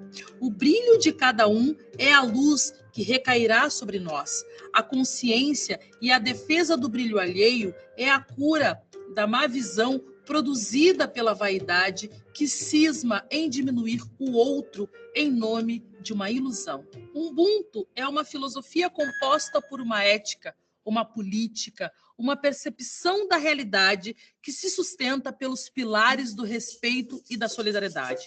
Se traduzíssemos de uma maneira livre, seu significado seria: eu sou porque nós somos. Quem sou não se explica e não se encerra em mim. Quem sou só se faz possível pela existência do nós. Que possamos compreender que o mundo não fundamenta-se no entendimento do eu sei, logo sou, mas no tu és, por isso somos.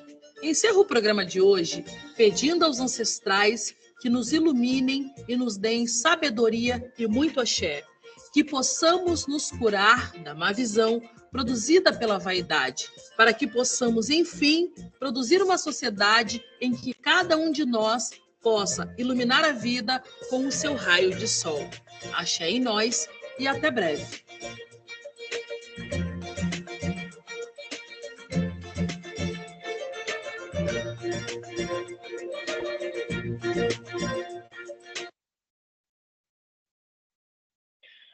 Gente, então eu acho que é isso. Eu desejo muita luz no caminho de cada um de vocês e que nós tenhamos a sabedoria e a humildade de colocar luz no caminho de todos aqueles que cruzam o nosso caminho.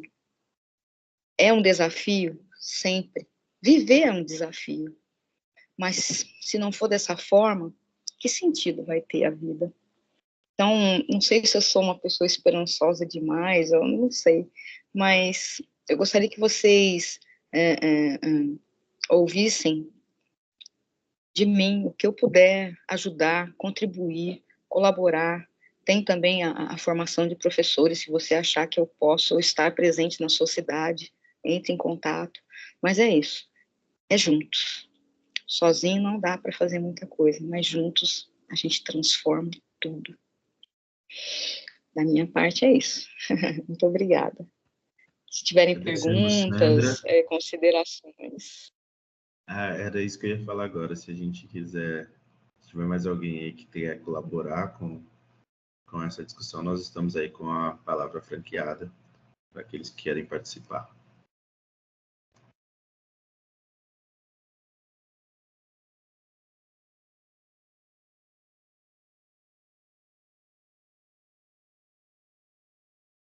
Nossa, gente, eu fico meio assim, com o silêncio de vocês.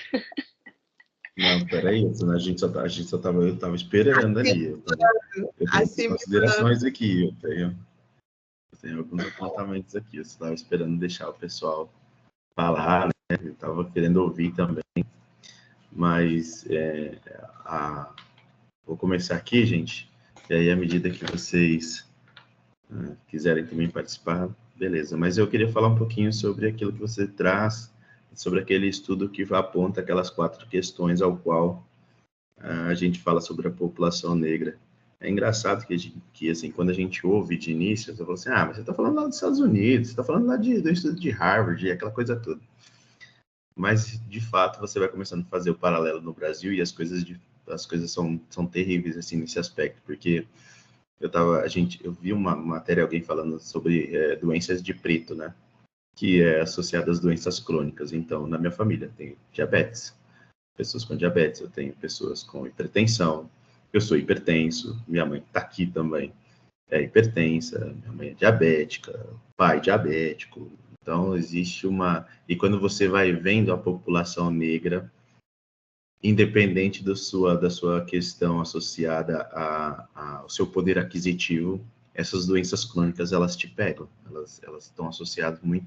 E aí, a gente olha para o segundo questão, que é a saúde e educação. Vocês trouxeram muito bem ali, falando sobre a questão educativa, né, de como nós educamos. E tem uma fala da Adria que vem me batendo. A Adria foi um membro também aqui daí de Ribeirão, e que ela trouxe na semana retrasada algo do tipo, a gente estava falando sobre Frantz Fanon, e ela me disse, ela estava nesse contexto, e ela dizia assim para a gente, tá, ok, a gente entende sobre Frantz Fanon, mas talvez o mais importante seja como nós estamos educando nossos filhos. E aí isso assim, vem ainda me batendo, eu venho me questionando, é uma coisa que há 2 semanas atrás vem me intrigando, porque nós precisamos refletir como nós estamos educando. Sandra, você trouxe muito bem a questão de eu estou vivendo nesse momento e esse momento é a forma ao qual a gente precisa interferir. É hoje, é no aqui, é no agora que eu consigo trabalhar. E essa fala da Adria, ela vem me perturbando, me reverberando aqui várias vezes, no sentido de como eu consigo, como eu posso, quem são as pessoas, como é que eu vou conseguir fazer isso? Então, e é uma questão também que eu estava trazendo sobre a questão da academia, onde a academia está, para quem ela fala, ok, onde eu estou, para quem eu falo, qual é o impacto daquilo que nós podemos fazer naquela educação que a gente pretende que ser uma educação mais tolerante. Então, isso vem me balançando aqui. Uma outra coisa também que ele fala é responsáveis fragilizados. Impressionante como as nossas famílias, elas vão ser impactadas por essa questão dessa fragilidade das pessoas mais velhas. São elas que nos inspiram. No entanto, aquilo que elas passam nos afetam, e nos afetam não só no hoje, mas afeta ao longo da nossa carreira todinha, porque minha mãe mandou um áudio essa semana falando para mim sobre um liquidificador que ela tinha. Eu falei assim, não é possível. Minha mãe tinha um liquidificador da época da mãe dela, que passou para a mãe dela, e ela mandou esse áudio para mim. Eu falei assim, rapaz, eu lembro do liquidificador. Era um Philips Valita de lá, ó. Um Philips Valita não, era Valita ainda na época. E eu lembro desse liquidificador, e eu nem acreditava que ela guardava esse negócio. Esse liquidificador, ele deve ser, assim, dessa sala aqui, pode juntar tudo, que não dá a quantidade de tempo que tem aquele liquidificador. Mas aí, eu fiquei pensando, assim, cara, impressionante como essas coisas que os mais velhos passam, eles nos afetam, e está associado à ancestralidade, sim. A gente precisa olhar esses traços que nos carregam, essas coisas que estão nos permeando, para a gente atuar e educar os nossos filhos, porque valores são coisas que, de fato, a gente precisa passar. E isso independente da sua cor. Então, aqui, o afroafetividade, ele tem esse negócio legal de, embora estejam várias pessoas pretas falando, nós temos pessoas brancas, nós temos descendentes de índios, temos aqui diversas etnias, porque às vezes a pessoa pode sentir um pouco meio... a professora Leila fala, né, que é um lugar de desconforto, mas é importante que vocês estejam aqui, que as pessoas brancas estejam cada vez mais participando. Eu acredito muito que formar uma educação antirracista não é uma coisa que só fica restrito a de pessoas negras. A gente precisa ampliar esse debate, ter mais pessoas aqui colaborando com a gente, para que, de fato, a gente consiga atingir aquilo que a gente quer. E, por fim, o alerta constante. Me parece, nesse cenário aqui, é que nós estamos o tempo todo em alerta. Independente se você está numa região periférica, numa região de alta renda, mas quando eu olho para pessoas pretas, eu olho, vejo os locais onde eu estou, vejo o lugar onde essas pessoas estão, e é sempre um lugar de alerta. Mas o que a gente faz com isso? De que forma a gente trata isso? Então, você, Sandra, traz alguns apontamentos para a gente de como nós podemos fazer, mas, de fato, está muito mais no agir, pensar, mas também está muito mais no agir. Então, essas são as colocações que eu trouxe hoje, que a sua fala também vai ficar muito na minha cabeça aqui, vou ficar algumas semanas pensando nisso. E eu estou vendo que o negócio, ele cria, mas ele vai criando, assim, e a gente precisa se fortificar cada vez mais próximo para que a gente possa atuar onde a gente está. Eu acho que só assim, de fato, a gente consegue melhorar esse cenário aí. Bom, essas são as minhas considerações, gente. Vou aproveitar você, Rafa, vou fazer as minhas. E aí, Sandra, eu acho que a Sandra pode finalizar, né? É isso. Eu tô passada, gente, com tantos dados, assim. Os dados negativos, eles me atravessam muito, porque é muito real dentro desse processo de educação. Esse estágio de alerta que você traz, Rafa, é uma coisa que a Sueli Carneiro ela sempre fala, que a gente está sempre nesse estado de alerta, e o quanto isso afeta o nosso coração, para bombear nosso sangue, né? Como que vai criando essas doenças crônicas, que são essas doenças de preto. Nessa semana, eu fiquei bem apreensiva, que foi diagnosticado o primeiro caso, depois de 20 anos, de cólera no Brasil, né? E eu fiquei, assim, um pouco chocada, porque é isso, a cólera, ela dá nesses territórios de favelas, nesses territórios que não tem o saneamento básico adequado, tal, e a gente sabe as famílias que vai afetar. Eles não falam em uma endemia ainda, né? Mas é isso, é o primeiro caso, né? E quando aparece o primeiro, é porque tem segundo, porque isso também passa de pessoa para pessoa, né? Enfim. E até a Cida Bento, ela traz impacto da branquitude, para a gente entender um pouco os impactos, até dessas dores ancestrais, que teve uma pessoa que ela entrevistou, e essa pessoa, depois de um tempo, ela foi diagnosticada com um câncer de útero. E isso era, na família, várias mulheres, né, de família negra, tiveram problemas no útero. E ela tinha a história da bisavó dela, que morreu no tronco, com sangramento no útero, depois de parir um filho, né? Então, isso tinha essa história na família dela. E a Cida Bento conta, né, na parte do livro, que essa mulher acabou a vir falecer por conta desse câncer no útero, né? Então, como que essas dores crônicas, essas doenças crônicas têm a ver com a nossa ancestralidade, e a gente tem sequer condições de fazer pesquisas sobre isso, né? Eu estou vendo muita gente preta, da hora, bacana, fazendo esses projetos de genes, né, de ancestralidade, e vem também as possíveis doenças, né? Mas ainda não está para todos nós. E como que a gente vai cuidar disso? É juntos.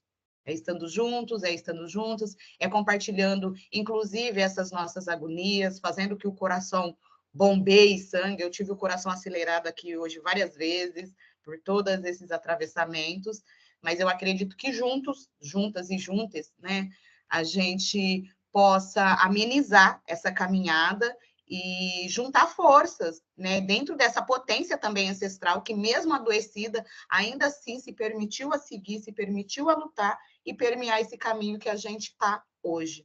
Então, eu só quero agradecer muito, Sandra, todas essas reflexões nesse sábado de manhã. Quero agradecer a Fabi pela contribuição, a Dagmar, que trouxe história incrível. Eu vou ser diretora, viu, Dagmar? Você é uma coordenadora, pôr fogo no parquinho, entendeu? Enegrecer, indigenar, aquilombar esses espaços. É difícil, eu entro na educação, né, nesse processo pós-cota, que também traz um sucateamento das relações de trabalho com o serviço público, né? Mas ainda assim resistirei em nome de nós e dos nossos filhos, né? Que a gente estamos educando.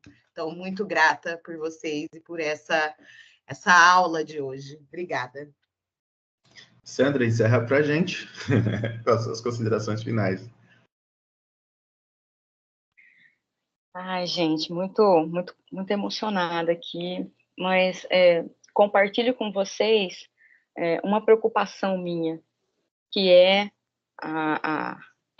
o estado de normalidade disso tudo que a gente está vivendo, de tão violento.